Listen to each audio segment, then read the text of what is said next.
Good morning, students.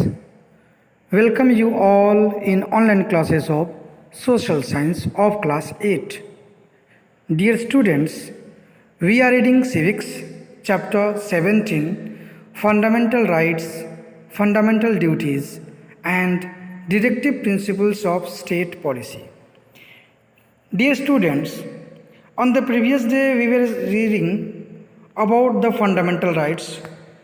We read that there are 7 fundamental rights: right to freedom, right to equality, right to freedom, right against exploitation, right to freedom of religion, cultural and educational rights, right to constitutional remedies. Okay, these 6 fundamental rights have been given to the citizens of India by its constitution. Now, today, we shall read all these fundamental rights one by one in some details.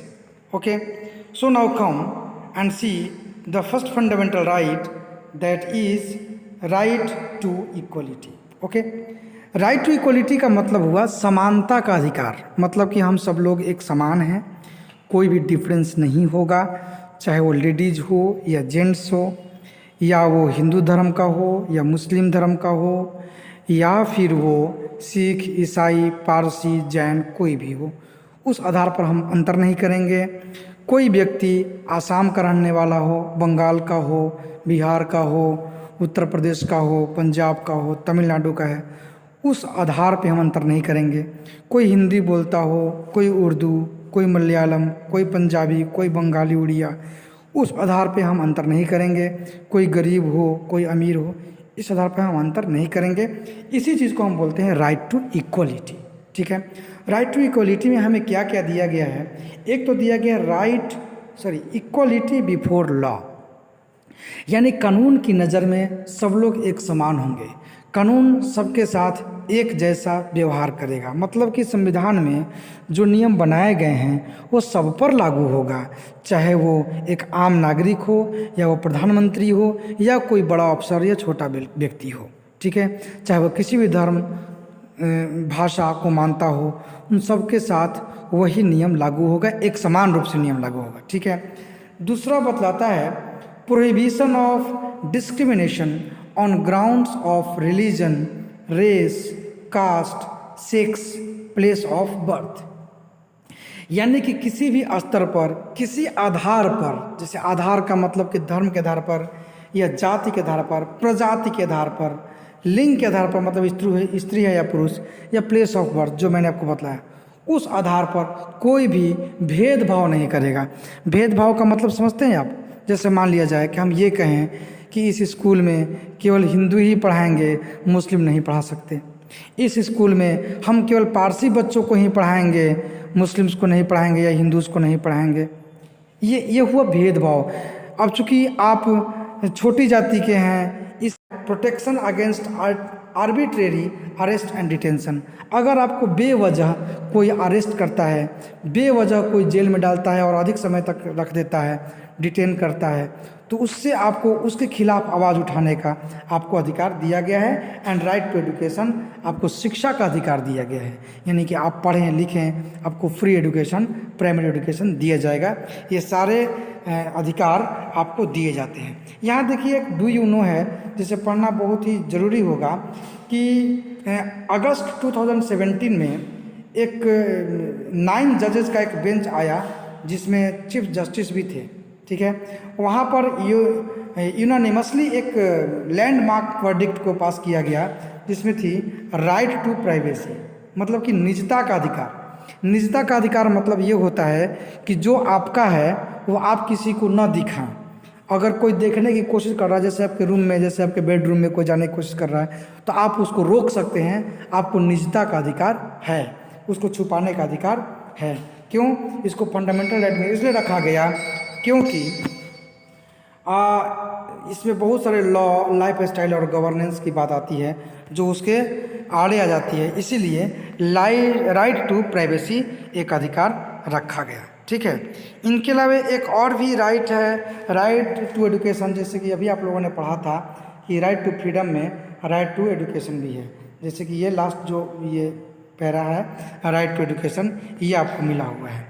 तो ये 2002 में एक constitution में डाला गया, right to education 2002 में पहली बार ऐसा हुआ था जब इसको फंडामेंटल राइट में डाला गया था। इसके मुताबिक ये है कि 6 से लेकर 14 वर्ष के तक के बच्चों को फ्री में और कंपलसरी एजुकेशन दिया जाए, हर एक बच्चे को दिया जाए एजुकेशन, और ज़रूर दिया जाए 6 से 14 वर्ष के बच्चों को। ठीक है, तो ये था आपका right to education. In this way we talked about 2 fundamental rights, right to equality and right to freedom today. Okay, the next and remaining rights will be taught in the next class. So that's all from me today. Thanks, have a nice day, bye bye। देंगे या बड़ी जाति के हैं इसीलिए हम नौकरी देंगे, चूँकि आप बिहार के हैं इसीलिए आपको ये फैसिलिटी दी जाती है, आप केस कर सकते हैं या पुलिस के पास जैसे बहुत सारे फैसिलिटी हमें लेनी होती है ना, तो वहाँ भेदभाव नहीं होगा। ये नहीं पूछा जाएगा आप कहाँ के हैं, किस धर्म के हैं, किस जाति के हैं, आपको उस आधार पर आपके साथ बर्ताव किया जाएगा। ठीक है, मतलब कि किसी भी आधार पर आपके साथ भेदभाव नहीं किया जाएगा। ये दूसरा है, ये इक्वलिटी प्रोवाइड करता है। थर्ड में आता है equality of opportunity in matters of public employment. Public employment का मतलब होता है नौकरियाँ। जो भी नौकरियाँ मिलेंगी उसमें हर किसी को एक समान रूप से अवसर मिलेगा, यानी हर कोई व्यक्ति फॉर्म भर सकता है, हर कोई व्यक्ति एग्ज़ाम देकर पास होकर और उसमें अपनी नौकरी कर सकता है। उसमें किसी भी आधार पर भेदभाव नहीं किया जाएगा, सबको एक समान अवसर दिया जाएगा। अगला है abolition of untouchability. Abolition of untouchability का मतलब होता है छुआछूत को हटाना है। जैसे बहुत सारे लोग होते हैं जो सोचते हैं कि छोटी जातियों को नहीं छुएंगे या आपके घर का कोई सामान नहीं छूना है क्योंकि वो छोटी जाति का है, इसको अलग कर दिया गया, इसको हटा दिया गया है। ठीक है, इसको एबोलिश कर दिया गया है। जैसे मान लिया जाए कि कोई एक दफ्तर है, जैसे मान लो कि ब्लॉक का, ठीक है, ब्लॉक का कोई ऑफिस है, उस ऑफिस में कोई पानी पिलाने वाला व्यक्ति छोटी जाति का है और ऑफिसर जो है वो बड़ी जाति का है। अब वो ये नहीं कह सकता क्योंकि वो छोटी जाति का है इसलिए मैं उसके हाथ से पानी नहीं पीऊँगा। अगर ये करता है तो वो कानूनन अपराध है। तो छुआछूत को भी एबोलिश कर दिया गया ताकि इक्वलिटी आ सके, किसी में इन्फेरियरिटी महसूस ना हो, किसी को ये न लगे कि हम किसी से कम हैं या हमारा औकात नहीं है या हम ये काम नहीं कर सकते। ठीक है, इसके लिए एबोलिशन ऑफ अनटचेबिलिटी। नेक्स्ट है एबोलिशन ऑफ टाइटल्स। टाइटल्स का मतलब हुआ कि बहुत सारे लोग जो हैं वो अपने आप को दिखलाने के लिए कि मैं बहुत अच्छा आदमी, बहुत बड़ा आदमी हूँ, अपने नाम में जाति सूचक शब्द लगाते हैं। तो इसको भी हटा दिया गया है, कोई भी व्यक्ति जाति सूचक शब्द नहीं लगा सकता है ताकि उसके नाम से ये न पता चले कि वह किस जाति का है और वो किस आधार का है। ठीक है, तो ताकि इक्वलिटी को फील किया जा सके। तो राइट टू इक्वलिटी में ये सारी चीज़ें आती हैं। ठीक है, अब हम लोग अगली बात करेंगे right to freedom. Right to freedom का मतलब होता है आज़ादी का अधिकार। देखिए, हर व्यक्ति जन्म से फ्री होता है, आज़ाद होता है, कोई किसी का गुलाम नहीं होता है। और ये चीज़ें फील भी होनी चाहिए, महसूस भी होनी चाहिए कि हम आज़ाद हैं। और ये चीज़ें तब महसूस होंगी जब वो कोई काम कर रहा हो और दूसरे उसको रोक नहीं सकें। अगर मान लीजिए कि आप किसी स्कूल में पढ़ने जा रहे हैं और कोई व्यक्ति आपको रोकता है कि नहीं तुम उस स्कूल में नहीं पढ़ सकते, इसका मतलब कि आप वहाँ पढ़ने के लिए आज़ाद नहीं हैं।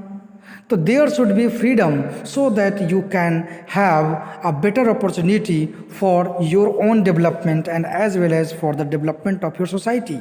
अपने समाज का, अपने व्यक्तित्व का विकास कर। Good morning students, welcome to you all in computer class. Dear students, we were reading chapter 5, that is identifying network resources and computers. In this chapter we learnt about web page, website and web browser.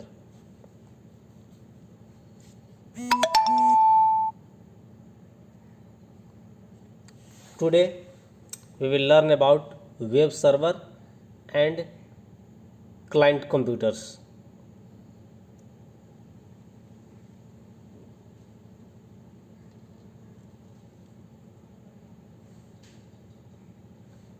You will notice that the website created by you in a school or at home can only be seen in the computer in which it has been created or copied and cannot be seen on the internet like other websites. पिछले class में हमने बताया था कि यदि आप web page को अपने सिस्टम पे बनाते हैं तो उसे आप नेट के थ्रू ओपन नहीं कर सकते हैं किसी दूसरे कंप्यूटर में। आपको दूसरे कंप्यूटर में ओपन करने के लिए उसे क्या करना होगा, कॉपी करना होगा। सोर्स फाइल को आप कॉपी करेंगे और जिस कंप्यूटर पर रखेंगे वहाँ चल जाएगा। लेकिन अगर आप चाहेंगे कि मेरा सोर्स फाइल घर के कंप्यूटर में बना हुआ है और उसे हम किसी दूसरे कंप्यूटर में ओपन करें तो ये पॉसिबल नहीं है। The reason behind this fact is that the website created by you is saved on the computer on which it was created, while websites which can be browsed on the internet are stored on a computer called web server. क्योंकि आप जिस computer में बनाए हैं वह file सिर्फ और सिर्फ आपके कंप्यूटर में है। हाँ, उसे तब हम ओपन कर सकते हैं दूसरे कंप्यूटर में जब उसको अपने कंप्यूटर से अपलोड कर दें वेब सर्वर पे। जब आप सर्वर पे डाल देंगे तो ये कहीं भी ओपन हो सकता है। एक सिंपल सा तरीका, आपके मोबाइल में एक सॉन्ग है जो आपके मेमोरी कार्ड में इंस्टॉल्ड है या फिर आपके पर्सनल मोबाइल फ़ोन में है, उसे आप अपने पास तो प्ले कर पा रहे हैं, लेकिन अगर किसी दूसरे व्यक्ति को भेजना हो कि वह भी उस चीज़ को सुन ले, ठीक है, तो उसके लिए आप क्या करते हैं, एक व्हाट्सएप ग्रुप है, उस ग्रुप में उसको आप डाल दिए तो वह सॉन्ग जितने लोगों के पास है वो सब लोग उसको प्ले कर लेंगे, क्योंकि वो आपके मोबाइल से हट गया और चला गया कहाँ, सर्वर पे। सर्वर पे जाने के बाद आप उसको इजीली एक्सेस कर पाते हैं और जहाँ कहीं भी उसको रहे वहाँ से भी आप एक्सेस कर सकते हैं। तो ये हो गया जितने ग्रुप में गया। अगर उसे आप अपलोड कर देते हैं सर्वर पे या कहिए कि उसको मेल पे डाल देते हैं तो फिर आप किसी भी कंप्यूटर पर रहेंगे जहाँ कहीं से भी उसको एक्सेस करना चाहे आसानी से ओपन कर सकते हैं। आपके पास सिर्फ इंटरनेट की फैसिलिटी होनी चाहिए। You can visualise a web server as a huge computer which stores data, websites etc and responds to the commands given by us on the internet. Web server क्या है, एक कंप्यूटर ही है लेकिन इसके पास capacity plus होती है। जैसे normal जो हम कंप्यूटर रखते हैं उससे थोड़ा सा बेटर कंप्यूटर हम रखते हैं वेब सर्वर के लिए, ताकि इस पर ज़्यादा लोड रहता है और वह हैंग ना करे, चीज़ों को आसानी से ट्रांसफ़र कर सके। In real situation there is a client server technology working behind this. अब क्या होता है कि जैसे क्लास की बात है, एक सिंपल सा एग्जांपल, एक क्लास है तो क्लास में सारे बच्चे पढ़ रहे हैं, उसमें से हम क्या करते हैं, किसी एक बच्चे को मॉनिटर बना देते हैं, वो क्लास का हेड हो गया, हेड बॉय हो गया। बाकी सारे स्टूडेंट ही हैं और वह भी स्टूडेंट है, ऐसा नहीं कि वो दूसरा कुछ है, वह भी स्टूडेंट ही है, लेकिन उसके पास पावर कुछ प्लस हो गया, वो क्लास को कंट्रोल करेगा। ठीक है, ठीक उसी तरह से यहाँ भी क्लाइंट कंप्यूटर और वेब सर्वर है। आप अपने कंप्यूटर में से जो आपको बेटर लगे कि नहीं ये थोड़ा सा पावरफुल है और इसमें ज़्यादा रैम है, ज़्यादा इसका कैपेसिटी है, तो उस पर आप डेटा को स्टोर करके रख सकते हैं। वह वेब सर्वर के अकॉर्डिंग वर्क करेगा और बाकी जो कंप्यूटर्स बचे हुए हैं उनको आप क्लाइंट बना सकते हैं। क्लाइंट मीन्स एक तरह का सिस्टम जिसे सिर्फ हम रिक्वेस्ट करेंगे, जो डिमांड करेगा। जैसे रिजल्ट बन गया, उसको अपलोड कर दिया आप वेब सर्वर पे, बाकी कंप्यूटर वहाँ से एक्सेस कर लेते हैं, तो वह सब क्लाइंट कंप्यूटर है। 10 का रिजल्ट अभी इशू हुआ तो ये CBSE के वेब सर्वर पर रिजल्ट डाला हुआ है और हम सारे लोग उसके क्लाइंट हैं। जैसे ही वहाँ पर अपना ID पासवर्ड या रोल नंबर जो कुछ भी है उसको डालते हैं तो सर्वर से हमें रिजल्ट एक्सेस हो जाता है, सर्वर से हम रिजल्ट को ले लेते हैं, उसके बाद उसको आप प्रिंट आउट निकाल लें, उसको सेव करके रख लें। ये आपके ऊपर डिपेंड है कि आपको क्या करना है। तो वो सारे क्लाइंट कंप्यूटर हो गए। और सीबीएसई का जो वेब सर्वर है वह तो वेब सर्वर है ही।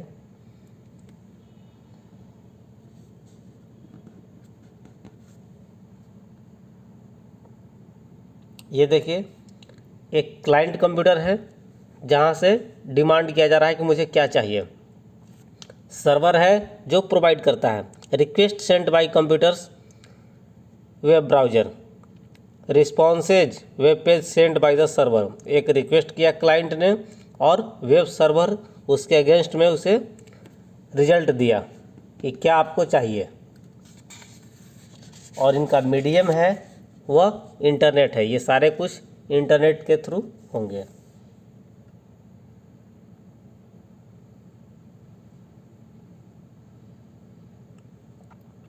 Hence, if you wish to view your web pages on internet, you need to upload them on internet on the machine called web server।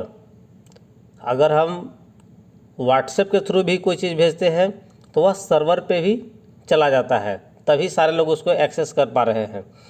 On the web server every website is allotted a space to store its document.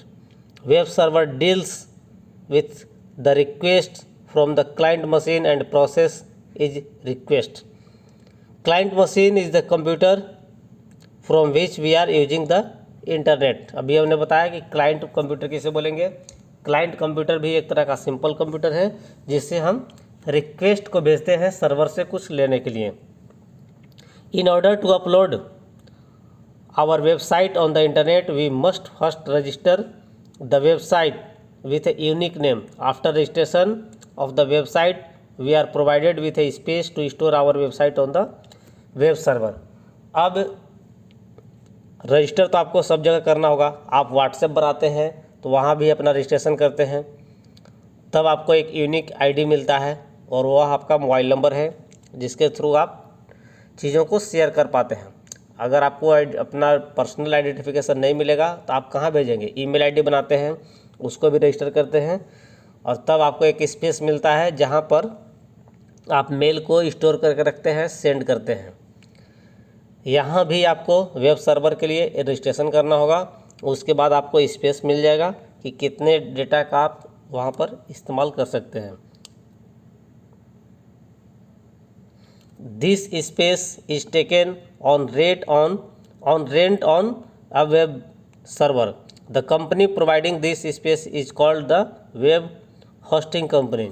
अब इसमें से कुछ आपको free of cost मिलते हैं। जैसे आप mail बनाते हैं तो मेल पे भी आपको लगभग 15 GB का डेटा मिल जाता है, 15 GB का स्पेस मिल जाता है डेटा को स्टोर करके रखने के लिए, और ये फ्री ऑफ कॉस्ट है। इसके लिए कहीं कोई चार्ज नहीं देना होता है। लेकिन अगर आपको लगे कि नहीं मुझे 15 GB में काम नहीं चल रहा है और ज़्यादा चाहिए, तो उसके लिए फिर आपको परचेज करना पड़ेगा, पे करना पड़ेगा पेमेंट, और आपका स्पेस बढ़ जाएगा। नॉर्मली जब आप बनाते हैं तो आपको फ्री ऑफ कॉस्ट मिलता है जो 15 GB के साथ होता है। अब एक एक्टिविटी है जिसे एज ए होमवर्क आपको कर लेना है। www स्टैंड्स फॉर, क्या उसका फुल फॉर्म है www का? Website is a collection of web pages. किस तरह का web pages? Inter related web pages. Web browser is a web, क्या है? एप्लीकेशन है। Web browser is a web application. www was first developed by English. किनके द्वारा www launch किया गया था? वो क्लास 7 में आपको पढ़ना है। उनका नाम है sir Tim Berners Lee. Write names of any 2 commonly used web browsers. 2 popular web browser का नाम आपको लिख देना है यहाँ पे जो ज़्यादा पॉपुलर हैं। Search the internet and list down names of any 2 websites in the specific areas as listed below. अब आप इंटरनेट का यूज करके उसको सर्च करके 2 वेबसाइट्स का नाम लिखेंगे जो एजुकेशन से रिलेटेड हैं, गवर्नमेंट से रिलेटेड हैं और शॉपिंग से रिलेटेड है। ओके, आज के लिए इतना ही। Thanks, have a nice day. का अपने व्यक्तित्व का विकास करने के लिए ये फ्रीडम जरूरी है, राइट टू फ्रीडम। ठीक है, ये अधिकार होना चाहिए। तो राइट टू फ्रीडम में क्या क्या आता है, हम लोग इसकी भी चर्चा कर ही लेते हैं। फर्स्ट है freedom of speech and expression. आपको कुछ बोलने का अधिकार है, जैसे आप जो कुछ भी बोलना चाहते हैं वो बोल सकते हैं, अपनी बातों को एक्सप्रेस कर सकते हैं, अपने विचारों को रख सकते हैं आपके सामने। ऐसा नहीं है कि हर कोई बोल रहा है और आपको चुप करा दिया जाए कि आप नहीं बोल सकते क्योंकि आप इस धर्म के हैं, आप नहीं बोल सकते क्योंकि आप ये सब काम करते हैं इसलिए आप ये नहीं बोल सकते। तो उस आधार पर ये भेदभाव नहीं होगा। मतलब right to speech and expression, बोलने का अधिकार है, अपनी बातों को रखने का अधिकार है। देखिए यहाँ राइट टू फ्रीडम में जितने भी अधिकार दिए गए हैं उसका कहीं ना कहीं कुछ ना कुछ एक लिमिट्स भी है। तो क्यों ना हम लोग राइट टू फ्रीडम पढ़ते पढ़ते हम लिमिट्स की भी चर्चा कर ही लेंगे, है ना। जैसे अभी पहला हम लोग राइट पढ़ रहे हैं, freedom of speech and expression. आपको बोलने का अधिकार है, आपको अपनी बातों को रखने का अधिकार है, एक्सप्रेस करने का अधिकार है। लेकिन आप कुछ भी बोलें ये अधिकार नहीं है। जैसे आपको बोलने का अधिकार है लेकिन आप किसी को गाली दे रहे हैं बोलने की, और आप कहते हैं कि हमें बोलने का अधिकार है, मैं तो बोल सकता हूँ, तो वो आप नहीं कर सकते। मतलब कि जो किसी के अगेंस्ट होता हो, जो किसी के विपक्ष में जा रहा हो, जिससे किसी को नुकसान होता हो व्यक्तिगत, वो बात आप नहीं बोल सकते। सेकेंड है right to assemble peacefully and without arms. आपको शांतिपूर्ण तरीके से सभा करने का अधिकार है। जैसे मान लीजिए कि आप मीटिंग कर रहे हैं गांव में किसी चीज़ को लेकर, जैसे नली गली बनाना है या मंदिर बनाना है या किसी को हेल्प करना है या बाढ़ आ गई उसे मदद करनी है, उसके लिए आपने मीटिंग बुलाई है, तो ये करने का आपको अधिकार है, बशर्ते कि वो मीटिंग पीसफुली होना चाहिए, यानी शांतिपूर्ण होना चाहिए। और दूसरी बात विदाउट आर्म्स होना चाहिए, यानी आप किसी प्रकार का हथियार लेकर के वो मीटिंग नहीं कर सकते। जैसे कई बार लोग तलवार लेकर मीटिंग करते हैं या लाठी लेकर मीटिंग करते हैं, बंदूक लेकर, तो ये नहीं होना चाहिए, क्योंकि इस तरह के मीटिंग हिंसक होते हैं और इससे समाज को नुकसान पहुंच सकता है। मतलब कि आप मीटिंग कर सकते हैं शांतिपूर्ण तरीके से बिना हथियार के, लेकिन यहाँ लिमिट ये है कि वह सभा पीसफुली हो और किसी के अगेंस्ट हो, यानी कहीं गलत करने के लिए हो रहा हो, किसी के अगेंस्ट कहीं आग लगाने के लिए, कहीं झगड़ा लगाने के लिए, किसी को मारने के लिए हो रहा हो, किसी संपत्ति को नुकसान पहुंचाने के लिए हो रहा हो, तो ऐसी सभा करने का अधिकार नहीं है। लेकिन आपको पीसफुली असेंबल होने का अधिकार है। ठीक है, अगली आपको फ्रीडम मिलती है राइट टू फ्रीडम में, freedom to form association and unions. आपको अपना संघ बनाने का अधिकार है, आपको एसोसिएशन बनाने का अधिकार है। ठीक है, जैसे आप किसी मत के हैं, किसी धर्म के हैं, किसी विचारधारा के हैं, तो आप संघ बना लीजिए, आप मत बना लीजिए, स्टूडेंट एसोसिएशन बनता है ना, और भी बहुत तरह के एसोसिएशन बनते हैं, तो वो आपको अधिकार है, आप किसी भी तरह का एसोसिएशन बना सकें। यहाँ भी लिमिट है कि आप जैसे आतंकवादियों का संघ बना रहे हैं, आप मिलिटेंट्स का ग्रुप बना रहे हैं, तो ये आप नहीं कर सकते। मतलब जिससे समाज को नुकसान हो, जिससे किसी दूसरे व्यक्ति को नुकसान है, उस तरह का एसोसिएशन नहीं बना सकते। लेकिन समाज में उत्थान के लिए, प्रोग्रेस के लिए, किसी को हेल्प करने के लिए अगर आप संघ बना रहे हैं तो ये आप कर सकते हैं। अगला फ्रीडम है freedom to move freely throughout the territory of India. यानी भारत के किसी भी एरिया में, किसी भी टेरिटरी में आपको निश्चिंत रूप से घूमने का अधिकार है, निर्बाध रूप से घूमने का अधिकार है। यानी कि आप जहाँ चाहें, जिस राज्य में चाहें वहाँ जा सकते हैं, वहाँ काम कर सकते हैं, वहाँ मतलब जा सकते हैं। लेकिन अब आप कहिए कि आप उस कमरे में भी जाना चाहते हैं जहाँ सैनिकों के आयुध मतलब आर्म्स रखे हुए हैं, जहाँ गोले बारूद रखे हुए, वहाँ आप जाने की कोशिश कर रहे हैं, वहाँ आपको रोका जा सकता है। जैसे मान लीजिए आपको हर जगह जाने का अधिकार है, लेकिन आप बिना परमिशन के किसी कार्यालय में, ऑफिस में जा रहे हैं, तो ये अधिकार, मैंने इसका भी यहाँ पर लिमिट है। आप जाइए जहाँ आपका अधिकार क्षेत्र है, आप किसी भी राज्य में जा सकते हैं, किसी भी गाँव में जा सकते हैं, उसमें आपको रोका नहीं जाएगा यदि आप किसी अच्छी मानसिकता से जा रहे हैं। अगला फ्रीडम आपको मिलता है right freedom to reside and settle in any part of India. अभी तक तो हम लोग बात कर रहे थे कि जाने का अधिकार मिलता है, लेकिन अगला जो अधिकार है वो ये भी देता है कि आप किसी भी राज्य में, किसी भी अपने देश के, दूसरे देश के नहीं, अपने देश से किसी भी राज्य में जा सकते हैं, वहाँ रह सकते हैं, वहाँ बस सकते हैं। जैसे मान लीजिए कि आप बिहार के हैं तो आप झारखंड में जा कर के वहाँ ज़मीन खरीद सकते हैं, रह सकते हैं, वहाँ की नागरिकता ले सकते हैं।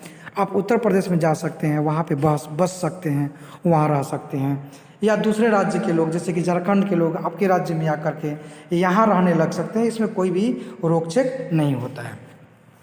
अगली बात है freedom to practice any profession और to carry on any occupation, trade और बिजनेस।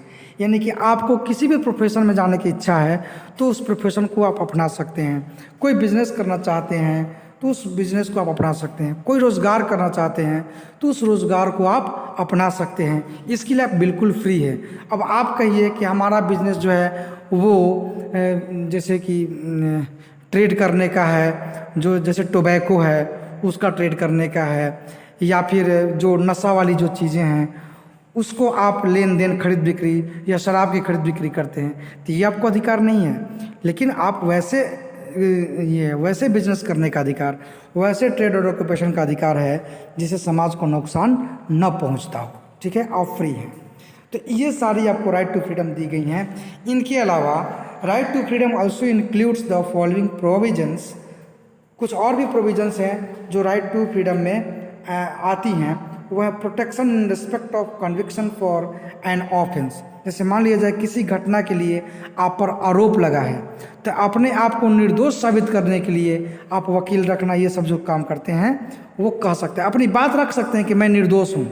ठीक है, ये आपको अधिकार है। या ये जानने का अधिकार है कि हम पर ये क्या आरोप है कि आप हमें पकड़ रहे हैं या हमें जेल में डाल रहे हैं, इस तरह के अधिकार हैं। इसके बाद protection of life and personal liberty.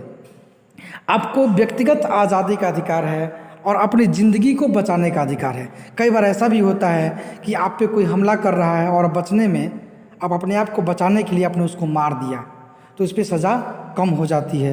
यानी आपको राइट टू लाइफ है, अपने जीवन को बचाने का अधिकार है, उसके लिए आप कुछ भी कर सकते हैं अगर आपकी ज़िंदगी दांव पर है तो। अगला है protection against. Good morning students, welcome you all in online classes of social science of class 8. Dear students, we are reading civics chapter 17, fundamental rights, fundamental duties and directive principles of state policy. Dear students, on the previous day we were reading about the fundamental rights. We read that there are 7 fundamental rights: right to freedom, right to equality, right to freedom, right against exploitation, right to freedom of religion, cultural and educational rights, right to constitutional remedies. Okay, these 6 fundamental rights have been given to the citizens of India by its constitution. Now today we shall read all these fundamental rights one by one in some details.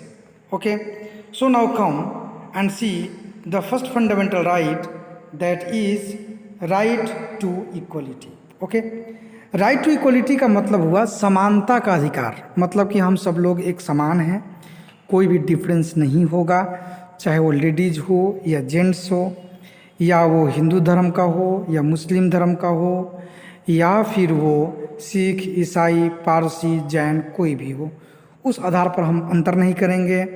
कोई व्यक्ति आसाम का रहने वाला हो, बंगाल का हो, बिहार का हो, उत्तर प्रदेश का हो, पंजाब का हो, तमिलनाडु का है, उस आधार पे हम अंतर नहीं करेंगे। कोई हिंदी बोलता हो, कोई उर्दू, कोई मलयालम, कोई पंजाबी, कोई बंगाली, उड़िया, उस आधार पे हम अंतर नहीं करेंगे। कोई गरीब हो, कोई अमीर हो, इस आधार पर हम अंतर नहीं करेंगे। इसी चीज़ को हम बोलते हैं राइट टू इक्वलिटी। ठीक है, राइट टू इक्वलिटी में हमें क्या क्या दिया गया है? एक तो दिया गया इक्वलिटी बिफोर लॉ, यानी कानून की नज़र में सब लोग एक समान होंगे, कानून सबके साथ एक जैसा व्यवहार करेगा। मतलब कि संविधान में जो नियम बनाए गए हैं वो सब पर लागू होगा, चाहे वो एक आम नागरिक हो या वो प्रधानमंत्री हो या कोई बड़ा अफसर या छोटा व्यक्ति हो। ठीक है, चाहे वो किसी भी धर्म भाषा को मानता हो, उन सबके साथ वही नियम लागू होगा, एक समान रूप से नियम लागू होगा। ठीक है, दूसरा बतलाता है prohibition of discrimination on grounds of religion, race, caste, sex, place of birth. यानी कि किसी भी स्तर पर, किसी आधार पर, जैसे आधार का मतलब कि धर्म के आधार पर या जाति के आधार पर, प्रजाति के आधार पर, लिंग के आधार पर, मतलब स्त्री है या पुरुष, या प्लेस ऑफ बर्थ जो मैंने आपको बताया, उस आधार पर कोई भी भेदभाव नहीं करेगा। भेदभाव का मतलब समझते हैं आप? जैसे मान लिया जाए कि हम ये कहें कि इस स्कूल में केवल हिंदू ही पढ़ाएंगे, मुस्लिम नहीं पढ़ा सकते। इस स्कूल में हम केवल पारसी बच्चों को ही पढ़ाएंगे, मुस्लिम्स को नहीं पढ़ाएंगे या हिंदूज को नहीं पढ़ाएंगे। ये हुआ भेदभाव। अब चूंकि आप छोटी जाति के हैं, इस good morning students, welcome you all in online classes of social science of class 8. Dear students, we are reading Civics, Chapter 17, Fundamental Rights, Fundamental Duties, and Directive Principles of State Policy. Dear students, in this chapter, we shall read about these things. As you know that, in the previous chapter, we read about the Constitution. And the Constitution framer, we are quite interested in transforming India into an ideal country, and they wanted to transform all the ideals given in the preamble into reality. And so it was a compulsion of the constitution framers to draft such a constitution that would fulfill the ideals given in the preamble of the constitution. So, one thing was that these ideals and fulfilling these ideals were not possible without guaranteeing some rights to the people. And because when we guarantee some rights to the people, it will help them to work individually for their own development. And you know very well that the development of people can make a nation developed. So all these things were given. So in this chapter we shall read what types of fundamental rights, fundamental duties, and directive principles of state policy were given by our constitution. Okay, because we know that after a long period of slavery, exploitation in the hands of Britishers, the people aspired for a life where the mind is without free, the head is held high, where education is free and for all. सब कोई चाहता था, क्योंकि हमारा इतना crush हो चुका था कि हम सब आज़ाद होना चाहते थे, जहाँ सब कुछ आज़ादी से मिले, एजुकेशन फ्री हो, हम कोई बात कह सकें, हम कुछ कर सकें और सोशल वेलफेयर के लिए कुछ कर सकें, डाउन ट्रोडन के लिए कुछ कर सकें, जो कि नहीं कर पाते थे पहले। तो इस चैप्टर में हम लोग उन प्रोविजंस को पढ़ेंगे जो कॉन्स्टिट्यूशन में दिया गया है, यानी कॉन्स्टिट्यूशनल प्रोविजंस को पढ़ेंगे जो हमारे गोल्स को अचीव करने में हमारी सहायता करता है, ताकि हम उसे फुलफिल कर सकें, लोग आगे बढ़ सकें, और जो डाउन ट्रोडन हैं, जो दबे कुचले हैं, वो लोग भी आगे बढ़ सकें, हम भी एजुकेशन ले सकें, हम अपनी बात को कह सकें, जो गवर्नमेंट बने वो हमारे अधीन बने। तो अब इन्हीं सारी मामलों को लेकर हम ये बात करेंगे कि हमें कौन कौन से राइट्स मिले हैं। इस चैप्टर में हम लोग यही बात करेंगे। तो इसी कड़ी में हम बात करेंगे फंडामेंटल राइट्स की। ठीक है, फंडामेंटल राइट्स सबसे पहले पढ़ना है। इसमें 3 चीज़ें हैं: fundamental rights, fundamental duties and directive principles of state policy. Okay, तो फंडामेंटल राइट्स के बारे में बात करेंगे कि the fundamental rights were included in the constitution because they were considered essential for the development of the personality of every individual and to preserve human dignity। मतलब fundamental rights constitution में इसलिए डाले गए क्योंकि ये इंडिविजुअल डेवलपमेंट के लिए और पर्सनालिटी डेवलपमेंट के लिए बहुत ही ज़रूरी था, और ये भी ज़रूरी था कि पर्सनल डिग्निटी कैसे मेंटेन हो पाएगी। ठीक है, अपने बारे में व्यक्ति कैसे सोचेगा, उसका क्या अधिकार होगा, कहाँ पर वो अपना बचाव कर सकता है, कौन कौन से अधिकार हैं जिसका वो इस्तेमाल करके पर्सनल डेवलपमेंट कर सकता है, इंडिविजुअल डेवलपमेंट कर सकता है। ठीक है, तो फंडामेंटल राइट्स को इसेंशियल एलिमेंट माना गया एक डेमोक्रेटिक कंट्री में। आखिर अगर हम इसके डिफिनेशन पे बात करें कि डेमोक्रेटिक कंट्री क्या है, जहाँ पे लोगों को अधिकार मिलता है, जहाँ लोगों को सरकार हो, लोग चाहें तो सरकार हटा सकें, नई सरकार बना सकें। तो आखिर ये सारी चीज़ें एक राइट्स के तहत ही होती है ना, तो राइट्स तो देना जरूरी था। इसलिए फंडामेंटल राइट्स एक डेमोक्रेटिक कंट्री के लिए इसेंशियल एलिमेंट हो जाता है। Since we are denied most of the civil and political rights in the foreign era, जब हमारे पास ब्रिटिश का गवर्नमेंट था, जब हम अंग्रेज़ों के गुलाम थे, उस वक्त बहुत सारे राइट्स तो थे जिससे हम डिनाइड थे। सिविल राइट्स डिनाइड किए जाते थे, पॉलिटिकल राइट्स नहीं मिलते थे। तो ये जो था राइट देना, ये बहुत ही इम्पोर्टेंट एस्पिरेशन था कि जब हम आज़ाद हो जाएं तो लोगों को वो सारे राइट्स दें, ठीक है। और उनमें से कुछ ऐसे भी राइट्स होना चाहिए जो कभी वायलेट ना हो और जिसको वो बचा सकें, जिस पे किसी दूसरे का अधिकार ना हो। तो उन सारे राइट्स को कहा गया फंडामेंटल राइट्स। ओके, तो our constitution of India provided us 6 fundamental rights. You can see the list of the fundamental rights. The one is right to equality. The second, right to freedom. Then right against exploitation. Then right to freedom of religion, cultural and educational rights, and right to constitutional remedies. ये 6 fundamental rights हमें दिए गए जो कि सभी के सभी important हैं हमारा एक इंडिविजुअल डेवलपमेंट के लिए। और अगर इंडिविजुअल डेवलपमेंट होगा तभी हम अपने ह्यूमन डिग्निटी को प्रिजर्व कर सकते हैं। तो इन सभी चीज़ों को मिलाकर ये दिया गया फंडामेंटल राइट्स, ताकि इन जो 6 आपके सामने जो दिया गया है इसका इस्तेमाल करके और आप अपने डिग्निटी को मेंटेन कर सकते हैं और इंडिविजुअल डेवलपमेंट कर सकते हैं, क्योंकि आपके इंडिविजुअल डेवलपमेंट से देश का डेवलपमेंट हो सकता है। ठीक है, यहाँ एक डू यू नो है फंडामेंटल राइट्स में कि the constitution of India also provided for the right to property as a fundamental right. Right to property भी दिया गया था फंडामेंटल राइट के तहत। The 44th amendment of 1978 removed this right from the list of fundamental rights. लेकिन जो 1978 में जो 44th अमेंडमेंट हुआ उसमें इस फंडामेंटल राइट्स को हटा दिया गया। Okay, protection against arbitrary arrest and detention. अगर आपको बेवजह कोई अरेस्ट करता है, बेवजह कोई जेल में डालता है और अधिक समय तक रख देता है, डिटेन करता है, तो उससे आपको उसके खिलाफ आवाज़ उठाने का आपको अधिकार दिया गया है। एंड राइट टू एजुकेशन, आपको शिक्षा का अधिकार दिया गया है, यानी कि आप पढ़ें लिखें, आपको फ्री एजुकेशन, प्राइमरी एजुकेशन दिया जाएगा। ये सारे अधिकार आपको दिए जाते हैं। यहाँ देखिए एक डू यू नो है जिसे पढ़ना बहुत ही ज़रूरी होगा कि अगस्त 2017 में एक 9 जजेस का एक बेंच आया जिसमें चीफ जस्टिस भी थे।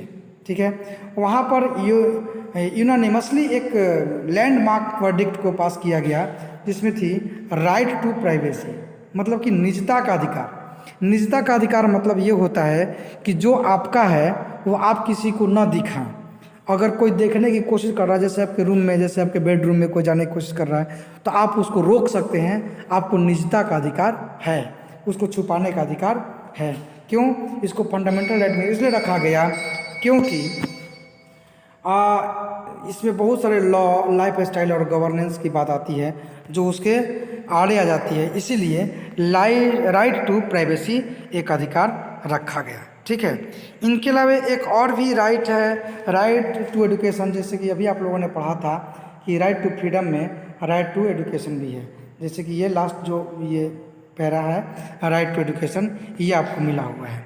तो ये 2002 में एक कॉन्स्टिट्यूशन में डाला गया राइट टू एजुकेशन। 2002 में पहली बार ऐसा हुआ था जब इसको फंडामेंटल राइट में डाला गया था। इसके मुताबिक ये है कि 6 से लेकर 14 वर्ष के तक के बच्चों को फ्री में और कंपलसरी एजुकेशन दिया जाए। हर एक बच्चे को दिया जाए एजुकेशन, और ज़रूर दिया जाए 6 से 14 वर्ष के बच्चों को। ठीक है, तो ये था आपका right to education. In this way we talked about 2 fundamental rights, right to equality and right to freedom today. Okay, the next and remaining rights will be taught in the next class. So that's all from me today. Thanks. Have a nice day. Bye bye.